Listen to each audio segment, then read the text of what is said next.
Welcome to Maroon Talk, the only segment dedicated for anything and everything UP fighting Maroon. I am Fim Moran, batch 2010 from UP Los Baños. Enzo Rigondola, batch 2010, UP Diliman. And last we'll hear UP Manila 2015 and UP Diliman 2017. What's up, boys? Fresh from school. Yes, sir. Yes, sir. Thank you, Lance, for making time. Si Bea ata susunod din in a while. So let's see kung makahabol siya. Okay. Hope everyone has moved on from game 2. It was a tough day yesterday. Unahin muna natin yung mga pwede nating mapasalamatan. Dun sa mga nag-hi din, kila Lance, kila Bea, sa akin. Yeah, wait.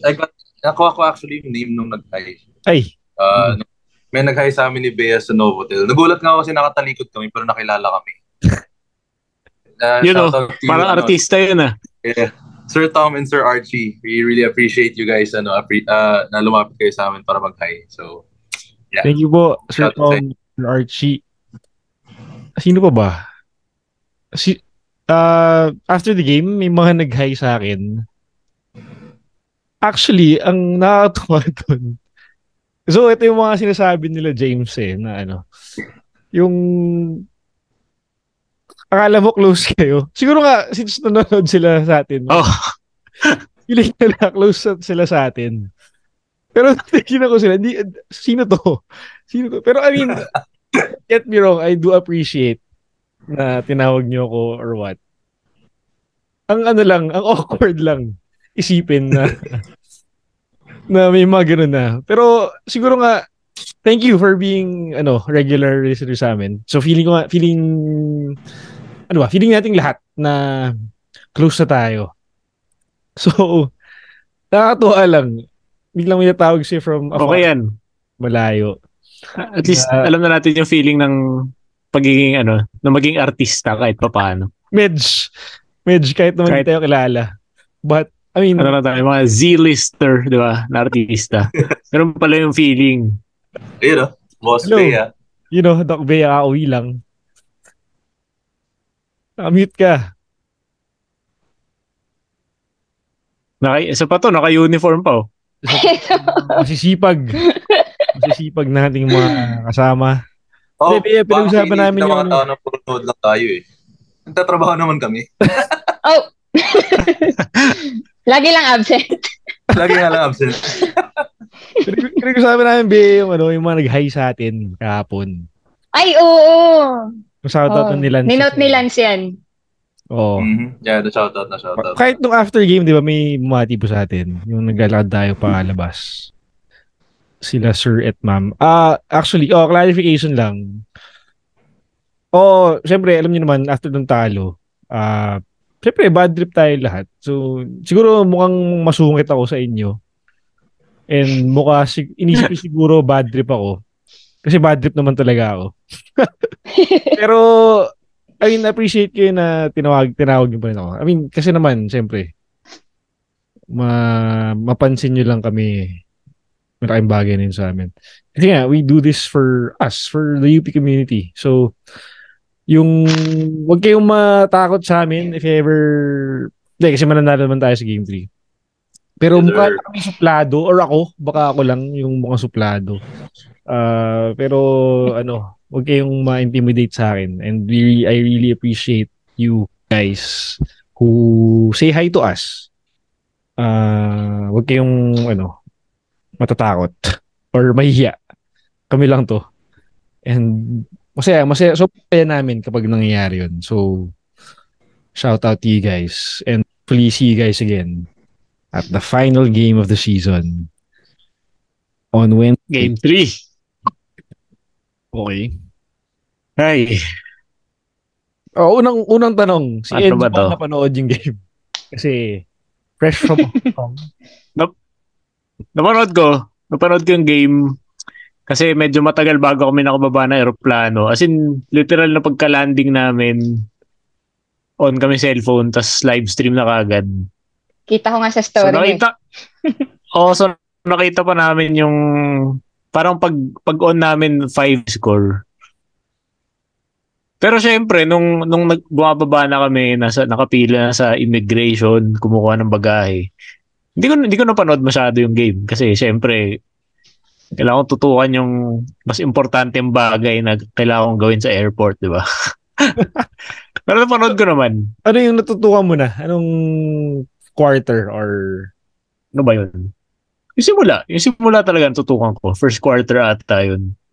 Tapos nung nasa Grab kami, yun na yung lumalaki na yung lamang ng Lasal eh. Parang third quarter? Oh, Third quarter na ata yun. Mga ganun. Siyempre pa, dahil gumagalaw kami, medyo pa-buffer yung stream na pinanood ko. So, yun. Yun ang kwento ko kahapon. Sige, hindi banggitin natin ng ano.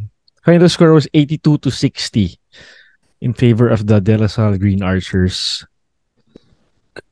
Kung titingnan natin, so right now the series is even at 1-1. So may deciding game tayo on Wednesday for game number 3 of the UAAP finals. Kung titingnan natin yung box scores, first quarter 27-24, lamang ang UP. Second quarter 20-11, mas maraming na-shoot ang Lasal. Third quarter 21-11, mas maraming na-shoot ang Lasal. Fourth quarter 17-11, mas maraming na-shoot ang Lasal. Kung isipin natin to, ito yung gusto natin mangyari. Defensively. Let's talk about that. Sige na. Sabi natin nung last episode, if we hold Lasal down to 15 points per quarter, surely we'll win the game. If 20 points below, mas malaki chance nating manalo. Pero nangyari sa atin, nangyari yung sinabi natin. And true enough, 11, di ba? 11 points. 11. Guys, tapos na yung 11 sa Shopee tsaka sa Lazada. Bakit naman natin ginawa ngayon? Hindi ko alam. Ewan. Number one, okay, in general, to cut things short, what happened, if I were kung ako tatanungin kung ano nangyari sa game na to, basically, Lasal played better defense and UP was not making their shots. Kumaga, to summarize the game, that could be the thesis statement in a way to summarize this game number 2. So, ano to? Nag-contribute dun yung depensa ng Lasal plus yung pagkaalat ng shooting ng UP. Which was totally different ng game 1 wherein tayo yung buenas plus we were great defensively. Now, it was the other way around. Sige, guys, help me on this. Lance Bea, go. Ito yung... Sige, go. Sige, sige. Yeah. Go, Lance. Pretty much, same idea lang din sa sinabi ni Fim na, like, at the end of the game, it was really tough to take it all in with how bad of a loss that was. And nung medyo na process ko na, all, like, ano lang talaga eh, 3 words. Tama, 3 words. Flip the script. Literally, like, lahat ng nangyari ng game 1, how good we played, how good our defense was nung game 1, Lasal naman yun ngayon. They were making all their shots. They played much better defense compared to game 1. And other way around naman sa atin, kung anong inalat ng shooting nila ng Lasal sa game 1, tayo naman yun. And you can see naman, those were, again, aside from really good defense on Lasal's end, we were also missing open shots na like yung mga usual, not kahit contested, pero those are shots that we usually make. Unfortunate lang talaga na shots really just really weren't falling for us. And I guess I could say then that the energy we played with wasn't as high as game 1. And napansin ko kagad yun actually sa first quarter na the first quarter was parang at pace compared to game 1. We were leading at the end of the first, pero if I remember correctly, we started the game with a 12-2 run. After that 12-2 run, nag-timeout yung Lasal. After the timeout, napansin ko medyo flat tayo on defense, so that resulted in Lasal pretty much closing the gap agad right after the timeout. Nag 12-8 right after the timeout before we were able to score again. Pero after that timeout, in timeout na yun, napansin ko na parang mas may buhay talaga yung laro ng Lasal compared sa atin. And from then on, ayun, we were able to keep up pa nung first quarter, pero second quarter onwards, ayun, you can see naman na they limited us to 11 points per quarter na lang. And like I said nung last episode na as much as we want to score more points, it's gonna be more important that we make sure they score less than us. Unfortunately, sila yung gumawa nun sa atin. Sila yung nakapag-achieve nun. And see, the stats speak for themselves. Ako naman, anticipating game 2, very confident ako sa laro ng UP kasi, yun nga, number 1, championship experience. Number 2, history ng Lasal in maintaining a lead. Diba? Parang hindi masyadong maganda. Ayun. Tapos, what can I say about the defense? Ayun pala, ninote ko yun, sabi ko, nag-improve yung defense ng Lasal, parang ka-level na nung sa atin. Sabi ko, kung isusustain nila to hanggang dulo, baka mapagod sila. Kasi yung UP, sanay yan. Dahil alam natin, training nila. Kay Harold pa lang, mag-isa. Parang nalipat lang yung energy ni James Spencer. Di ba, kay Harold? Kasi siya yung parang next in line sa role ni James Spencer. Kung yung Lasal, hindi sila sanay sa ganitong pace ng defense, baka hindi nila masustain. Pero, nagulat ako actually na, hanggang dulo, nagawa nila. Siguro, ito kasi medyo late tayo nag-shoot. Parang nababasa ko sa mga article na instead na dishearten yung mga players ng Lasal, parang naging fire pa for them, naging spark pa for them na ma-achieve yung nagawa nila. Nabaliktad talaga nga nila yung script, sabi nga ni Lance. And I agree dun sa sinabi ni Lance na pag-end ng first quarter, oo lamang tayo, pero yung momentum parang nasa Lasal na no? Nung pa-end. Kasi nga, from 12-2, lumiit yung lamang sa end. Yan. Yung natapos yung first quarter, sabi ko agad sa inyo, 24 points. That was too much points given up by UP. So, go Zo. Ito yung kinatatakutan kong mangyari sa Lasal na ma-involve everyone else. Di ba? Game 1, kaya tayo nanalo kasi na-contain natin si everyone else. Puro Mike Phillips ang gumawa. 19 points siya. Ngayon, sinong gumawa? Si Phillips naka 9 points lang. 3 of 10 shooting. Si Kiambao naka 9 points lang. 3 of 17 shooting. Contained silang dalawa. Bumomba si Escandor, si David, si Austria. Combine sila for 37 points. Silang tatlo. Na, syempre, role player sila, gumagawa naman sila, pero expect natin yung main guys nila gagawa, Kiambao, Phillips.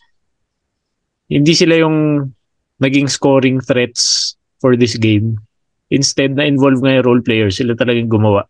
Sila yung catch and shooters ng Lasal. Ang ganda ng ball movement ng Lasal. And ito yung sinasabi ko na for Lasal. Narinig ko rin, sinabi rin ng commentators kahapon na when it rains, it pours sa kanila talaga. Ang bilis lumaki ng lamang nila. Ang dami nilang 3-pointers na nagawa in lalo na second half, nung talagang nag-pull away sila. And yun yung gusto nga nating ma-contain talaga. Yung lahat sila ma-involve sa offense.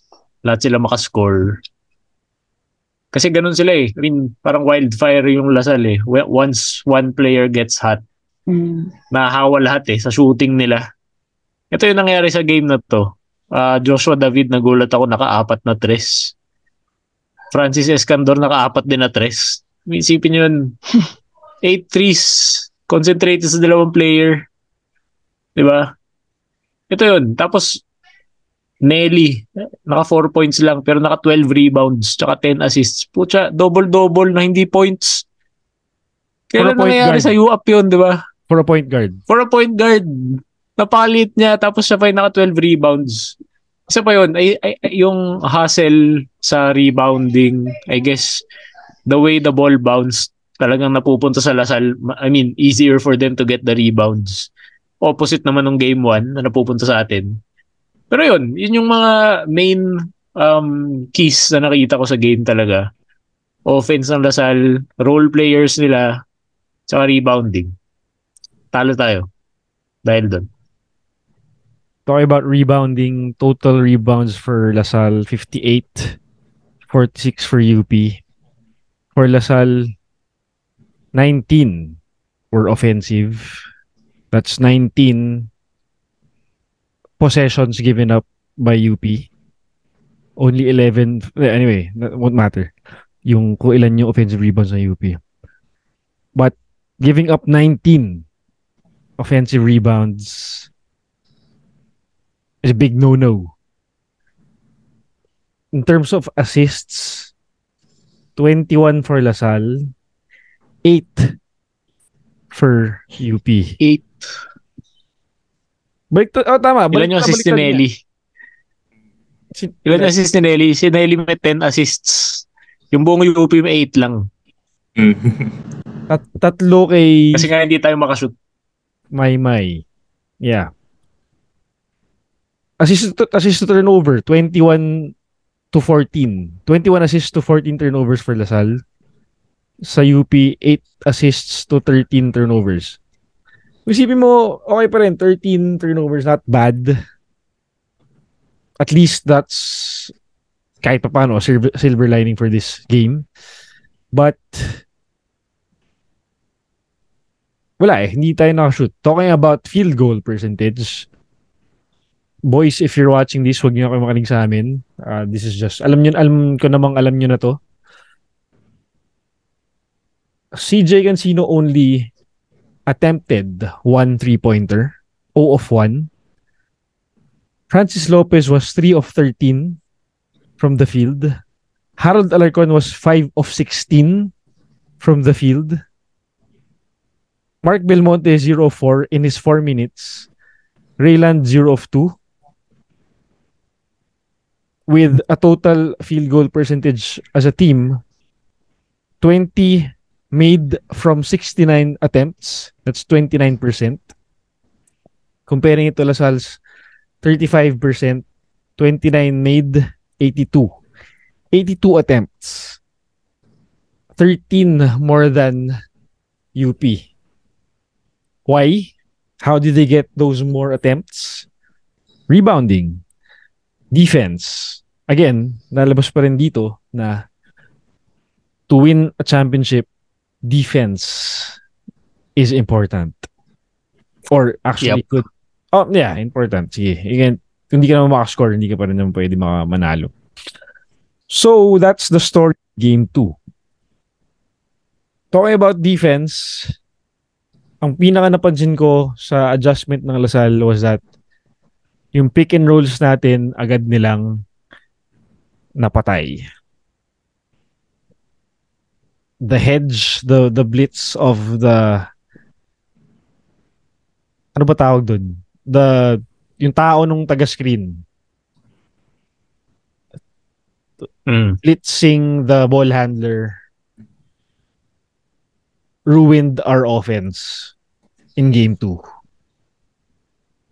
So, good call on them, the Lasal coaching staff, for taking that early offense out sa atin. Kasi talagang ang daming broken play because of that, ano ba tawag doon? Game plan? Lance? Scheme. That scheme, oh. Talk about that.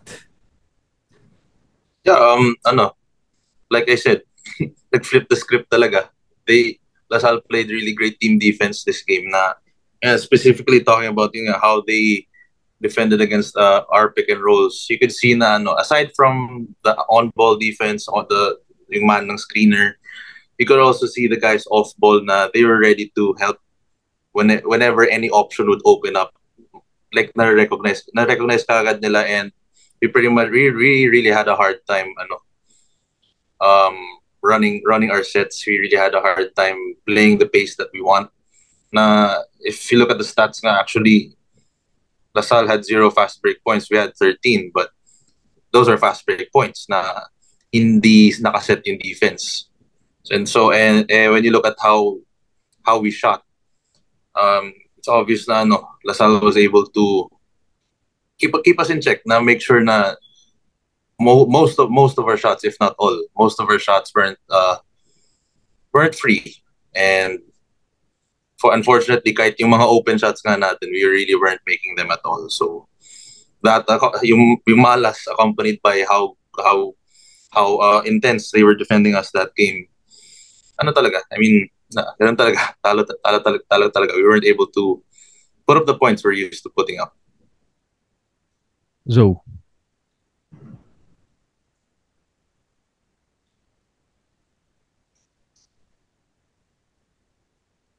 Nakatakot. I mean, natatakot ako kasi yung LaSalle, mas likely sila na makashoot ulit ng ganito sa next game kesa yung UP makashoot parang game 1. Tingin ko. Yun lang talaga eh. Kailangan lang talaga isa lang yung gumawa sa LaSalle. Okay, parang okay ng yun nga, parang game 1 may mga 20, 25 points sa kanila. Pero siya lang yung suscore sa LaSalle. Kung maging ganun yung defense ng UP, mas may chance tayo. Hindi ko na inaano yung offense eh. Yung offense natin, darating at darating yan. Kasi may firepower din naman tayo eh. Pero yung defense against LaSalle na importante na hindi sila maging hot. Hindi sila magkaroon ng... Kasi streaky sila eh, di ba? Streaky yung LaSalle na kailangan mong pigilin yun before that streak gets out of hand. And hindi natin nagawa yun ng game 2 talaga. So, hindi ko alam anong... Yun nga, hindi ko masyado matutukan yung laro. Pero kung ano man ginawa ni Coach Topic sa game plan nila, it worked wonders. So, easier said than done na i-limit yung LaSalle to 1 scoring threat. Pero knowing Coach Gold, kayang-kaya nilang maisipan yan. Alam nila kung paano gagawin yan. Nalimutan ko yung sasabihin ko. Yung sige, Bea. Yung muna. Speaking of ililimit yung isa, kasi nung first game, ang hindi mapigilan is si Phillips, no? Siya lang yung umi-score. Pero parang nung second game naman, tingin ko tinatry ni Malik na pigilan siya, na ang naging consequence naman, foul trouble. Doon tayo nagka-problema tuloy sa rebounds. Kasi pag nung nawala si Malik, nahirapan na talaga. Yun, gusto ko lang i-point out yun. Yung, syempre, kahapon, mapapaisip ko talaga kung anong pwedeng gawin, anong posibleng gawin ng team para manalo sa Game 3. Ang naisip ko lang, naalala niyo yung episode natin against Ateneo no Final 4?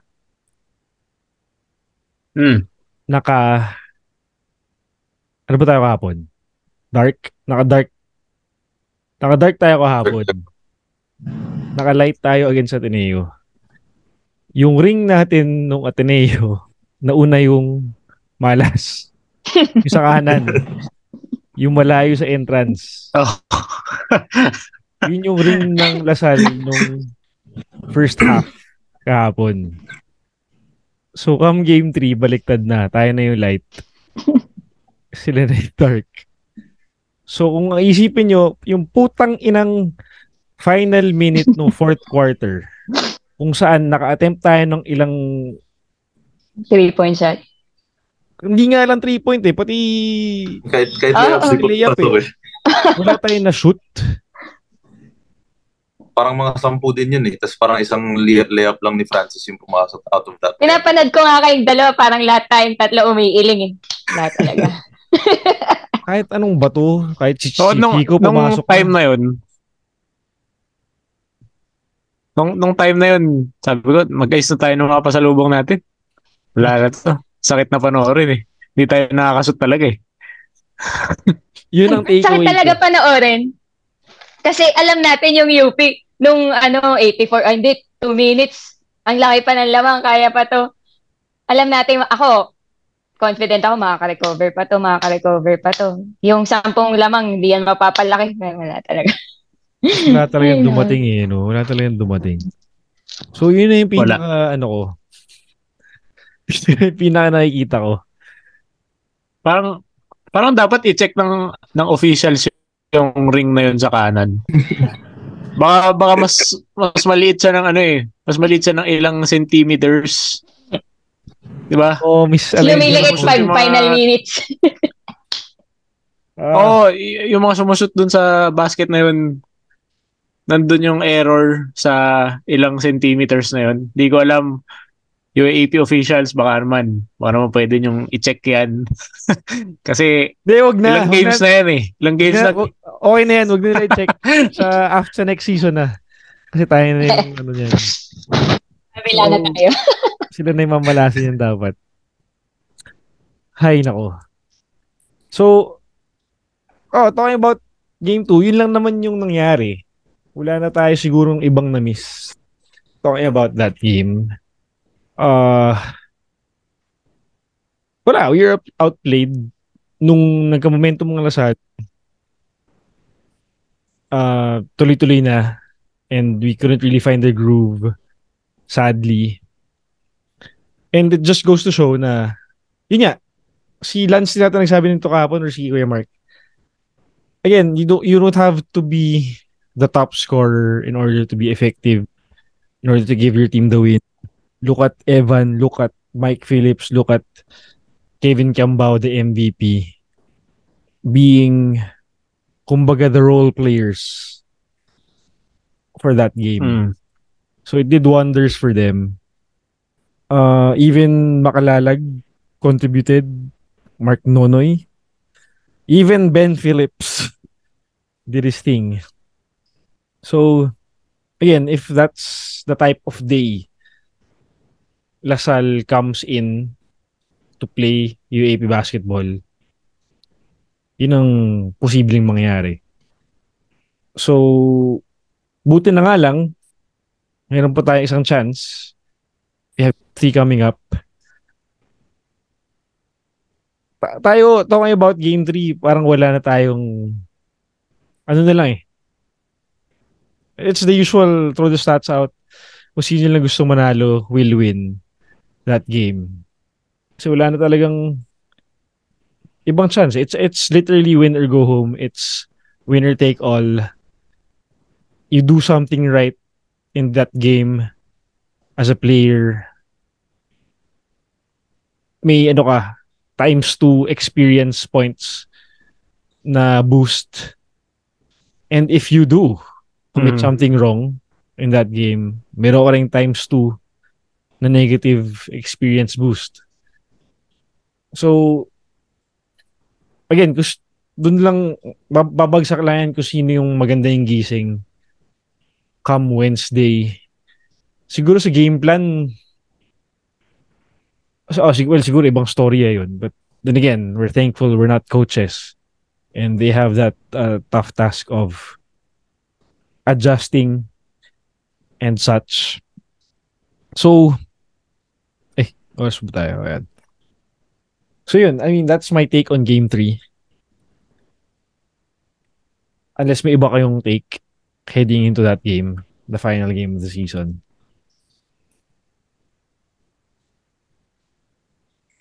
Yeah. Habang nag-iisip, sige, go. Talking about how what it's gonna take to win Game 3 with the momentum that both teams had coming in. LaSalle coming off a huge winning streak. Us, we were winning games as well, and we beat Ateneo, so that was really a real confidence booster for us as well. Game 3 is gonna depend on because first obviously both teams are hungry na, and LaSalle back in the finals, stops us. Yeah, we came from the finals, but we're a really different team now. A team of a lot of young guys on the team who are really hungry to win as well. So it's all gonna boil down on who's gonna let up first. Whoever lets up first, bye bye. Because both teams are surely going to give it their all, and hopefully dalawang tambakan na game. Hopefully we see a cardiac game naman for Game 3. May iba lang. And yeah, because you'd expect naman coming into Game 2, I expected UP to win naman, pero you can never count out the losing team to make adjustments that would shift the momentum towards them. So yeah, going into Game 3 and even ground, one last game to decide it all. So yeah, it's gonna boil down to the adjustments and whoever wants it more talaga. Bea, go. May sasabihin ko. Isip na ako. Kaya lang. Ano ba? Yeah. Nung first game, yung mga post-game interview, paulit-ulit naman sila sabi ng boys, and kita naman natin sa mukha nila na, yun nga, job's not done. So, I hope, yung experience nila, not just from game 1, but also from season 85, madala nila yon, yung pain na na-experience nila from that, na maging motivation nila to really push yung championship. And also for CJ. Yan, sayang eh. Last playing game na. Yeah. Oo, for sure. Alam naman natin yung boys natin, di yan papayag. Doon ako umaasa. Yan. Joe. Game 3 naman, lahat na lang ng finals natin nag-game 3. Mahilig talaga tayo sa do or die games. Ayaw talaga nating nananalo tayo sa Game 2. Wala kayo, nakita nyo ba yun? Yung tweet ni Pong Docanes kahapon nata. Na Game 2, no? Wala pa tayong Game 2 napapanalo sa finals. Which is, ewan ko, bakit ganun?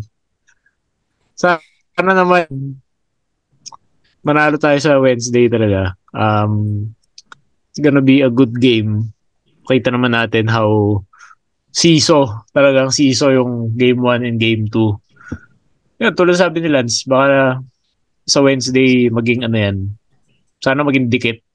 Sana maging parang season 84 UP Lasal na up to the last seconds. Hindi pa rin natin alam sino mananalo. Yun lang. Last game na. Wala na tayong pakialam sa paano natin makukuha yung panalo. Basta manalo tayo. Yun ang mahalaga. Yes. Wala na tayo na... Anyway. Okay. If you were part of that crowd yesterday, UP crowd, grabe. Papalakpak ako. Yes, sir. Ang lupit. Definitely. Ngayon lang ako napasilip sa likod to check the UP crowd.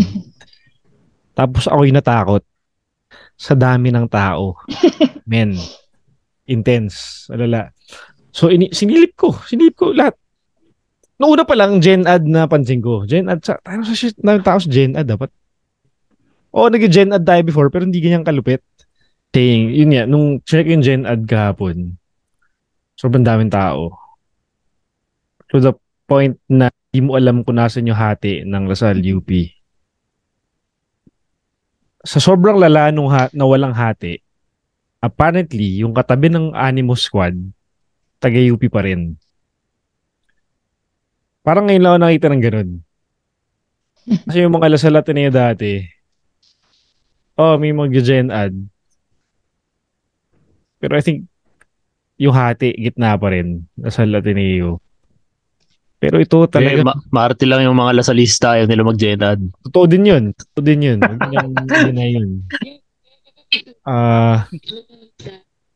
Kaya nangyari yan. So, kahit naman sa lower box, upper box halo na rin ng, hindi, mas UP pa rin ang lamang, if I'm not mistaken. So, ang lala nung haluan sa crowd kahapon. Kung may nakaaway kayong lasalista, kung may nakaaway kayong taga-UP, wala, yun talaga. Sana after the game, okay lang kayo. But, yeah, anyway. Yun. Intense. The UP crowd. Talagang massive, majestic. I think it was even more packed compared to season 81 Adamson Final Four. Parang mas ano pa. Very, very comparable dun sa crowd. Oh, Kasi ang hirap huminga. Sobrang sikip ng SRO nun. SRO kami nun eh. buti nga nung sa atin, yung upuan natin, wala masyadong SRO. Oo nga eh. Yeah. Puro sila sa likod eh. Hindi sila sa aisle. So, di ba? Hirap. Grabe. Tas malamok. So, talking about the crowd din. Bihira ka lang makakita ng crowd na down 15 yung team nila. Pero yung cheer nila parang 2 points lang yung lamang with 10 seconds left in the game. Alam mo ang sobrang iconic talaga yung alala ko yung UP Ateneo, yung exchange ng UP fight, one big fight. Tapos yung pag during a time right after the pag-call ng timeout tapos close game sa fourth quarter. Ganun yung naging vibe kahit tambak tayo Pero yung energy ng UP fans sobrang di mo iisiping tambak tayo eh. Grabe. You'd think we're playing at the top level, at the best, at the peak of what UP basketball is. Yun yung feel ng crowd without looking at the scoreboard. Akala mo ganun tayo naglalaro eh. So yeah, you really can't help but just appreciate the love that UP has for the team. Siguro closest thing I could compare to being in a hindi ko pa na-experience to, but I mean, judging from videos and shit, EuroLeague vibes. Yes, very. Football sa Europe and yung EuroLeague basketball. Ganun ka-intimidating yung UP crowd kahapon. Madami rin yung Lasal, but kasi ikukumpara mo sa UP crowd, ako talaga yung natakot sa dami ng tao na sumisigaw all at once. So pag nag-universidad, talagang yun siguro yung goosebumps moment talaga sa sobrang, alam mo yung nagvo-vibrate yung katawan ko pag nagsisigawan na yung mga tao.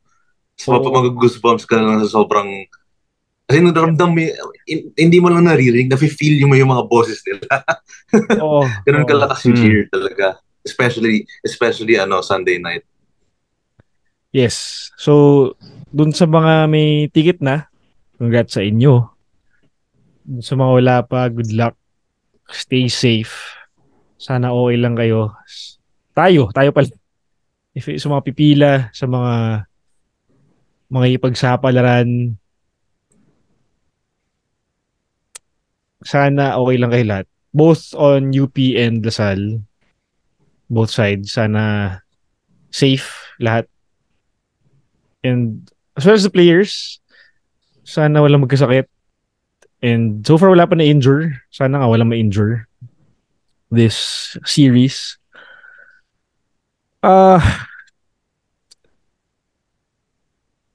We could go on and on in talking about what we feel like come game 3. But siguro let's just appreciate first how great this season has become.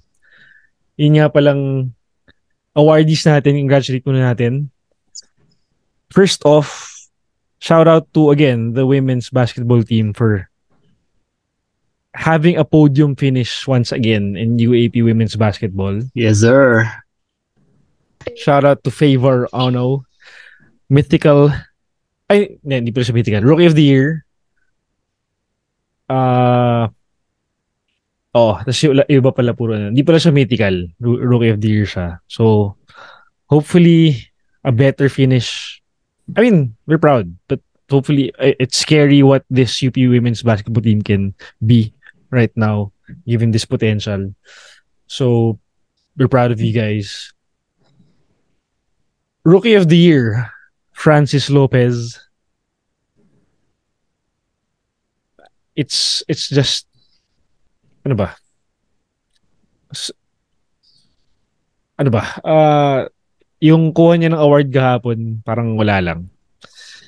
It's amazing how he has that locked in composed demeanor. But after makuha niyang award, yung trophy, humarap siya sa UP crowd at nagbow, which is enough to get the UP fans crazy and applaud him. So Francis, congratulations to you. We are happy you are in Diliman. We are happy you are in UP. So don't worry about us. We got your back. And of course, to our former MVP, mythical team member Malik Diouf, who will be playing his final game for the UP Fighting Maroons on Wednesday. Malik, you have been amazing. Your 3 seasons with the UP Fighting Maroons have been nothing short of brilliant. You are our cheat code. You are our anchor on defense. It will be tough seeing you go on your final game. Seeing Malik-less Fighting Maroon team in the Goldwyn Monteverde era is something na we are all unaware of as of now. But hopefully he caps it off with a championship and nothing else more we could ask for once that happens. So Malik Diouf, thank you so much. So mga hindi pa nagpapapicture kay Malik, like me, dapat nagpapicture na kayo because he is one of a kind and we are very happy na he got to play for the Lontian at Pula. CJ Pino. Yep. Our glue guy, our leader, and our dude, our senior. CJ, we didn't know na this is the type of contribution na he will give once he committed to the UP Fighting Maroons deep down when we were still in the pandemic. But one thing was for sure, we were happy na he joined the Maroons in Diliman. But yep, we had no idea that it would be to this extent, that he would improve his game and he would improve his individuality as a person to this level. I mean, we've known CJ back in UST, back in high school, as a leader, as a scorer. But seeing him now turning into the man that he is right now, I mean, you just gotta applaud what CJ has brought to the UP Fighting Maroons, guys. CJ, thank you so much. Before everything ends, I'm happy na natin ngayon. Iba talaga yung charisma ni CJ. Even if talking to him outside the court, yung palang parang experience na siya. Kahit ilang seconds lang yan or what. Ang ganda nung naging effect ng UP kay CJ. Ang ganda ng naging effect ng CJ sa UP.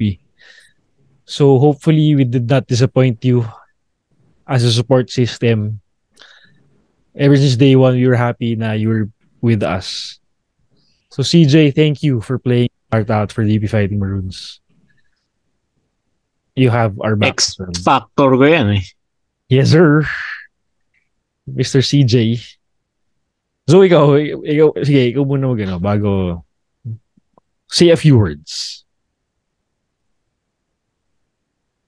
Ano ba sabihin ko? Game 3. Ito na. Yeah. This season has been really good.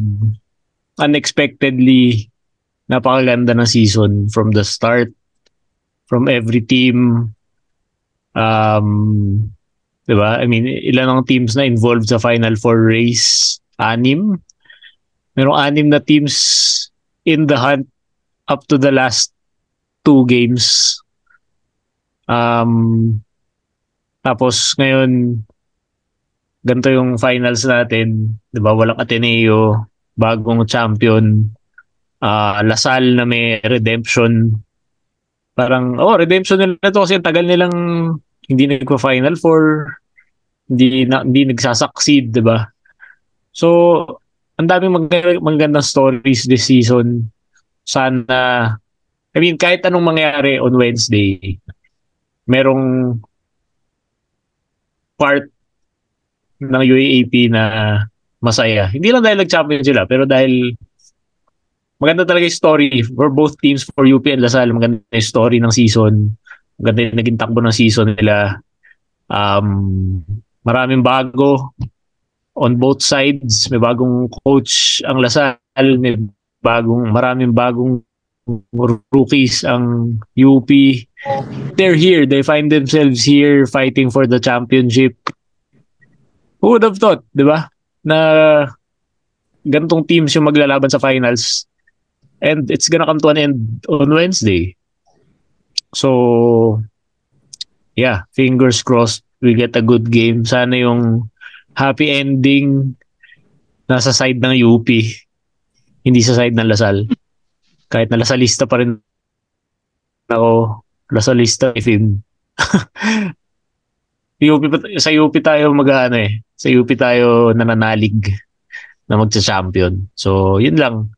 Sana ang happy ending ay nasa Diliman at wala sa Taft. Saka wala Ateneo. Saka wala Ateneo. Actually, before this interview, ang pinapanood ko nga yung vlog ni Idol Mac Cardona kung saan kasama si Joseph Yo. So honestly, after the game yesterday, actually first time kong yung nakataas lang yung kamay ko sa Lasal Alma Mater hymn. Kasi pag UP Lasal, usually hindi naman tayo ganun affected eh. Di ba, Zo? Manalo or matalo. Oo. Pero kahapon parang iba eh. So medyo naging Ateneo vibes yung tingin ko sa Lasal after that loss on yesterday. But then again, having moved on from game 2, yun nga, nakakatuwa na, I mean, maisip nyo ba na Lasal UP magtatapat sa finals 10 years ago? Nope. Ang weird isipin, but honestly, I mean, think about it. Kung mag-champion ng Lasal, mag-champion ng UP, either way, dapat happy tayo ni Enzo.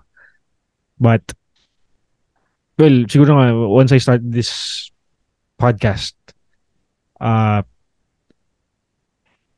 made it a point na I'd be cheering UP from then on. So, yun pa rin. But then again, it's a weird feeling. It's a weird feeling na back then you'd kill. I mean, go all out for the school wearing green. And now you're on the opposite side.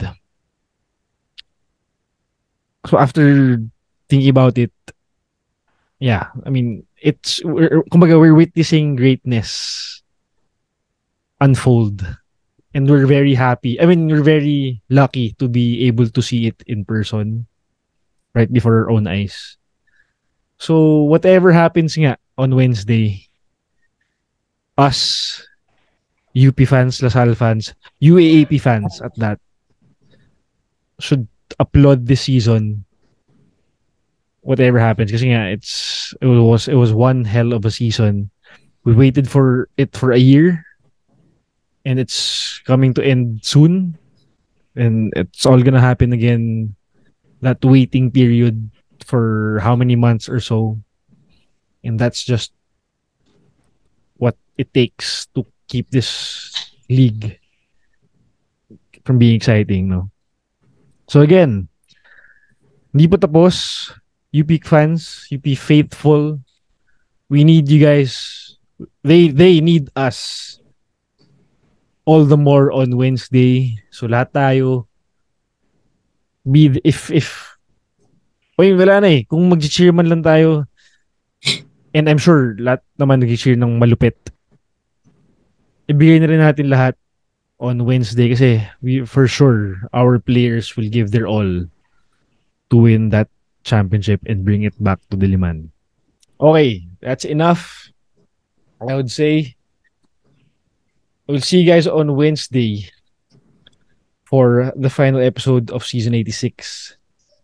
Win or lose, It's the school we choose. Inumasa ko nga yun. Inumasa mo.